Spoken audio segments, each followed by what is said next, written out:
Hi friends, எப்போவுமே நம்மளோட லைஃப்பில் நம்ம ஓன் டிசிஷன் எடுத்துக்கணும். மற்றவங்க சொல்கிற லைஃப்பை நம்ம வாழ்ந்தால் ஹாப்பியாக இருந்தால் கூட நம்ம இஷ்டப்பட்டதை நம்ம வாழலேன்னு சொல்லி லைஃப் ஃபுல்லாக கஷ்டப்பட்டுட்டே தான் இருக்கணும். இதே நம்ம ஓன் டிசிஷன் எடுத்துக்கிட்டோன்னா நம்ம ரொம்பவே கஷ்டப்பட்டால் கூட ரொம்ப இஷ்டமாக வாழலாம். இன்றைக்கி அவருக்காக இந்த சாங் நான் டெடிகேட் பண்ணால் எனக்கு ரொம்ப ரொம்ப பிடிச்ச லிரிக்ஸ் இது.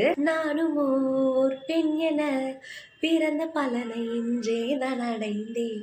உன்னை நான் பார்த்த பின் ஆண்கள் வர்க்கத்தை நானும் மதித்தேன். எந்த நெஞ்சில் ஊஞ்சல் கட்டி ஆடிக்கொண்டு இருக்கிறாய். எனக்குள் புகுந்து எங்கோ நீயும் ஓடிக்கொண்டு இருக்கிறாய். அழகாய் நானும் மாறுகிறேன், அறிவாய் நானும் பேசுகிறேன், சுகமாய் நானும் மலருகிறேன். உனக்கு ஏதும் தெரிகிறதா? நம்மளோட சேனல் சப்ஸ்கிரைப் பண்ணுங்கள், பெல் பட்டனை கிளிக் பண்ணுங்கள், மறக்காத லைக் பண்ணுங்கள்.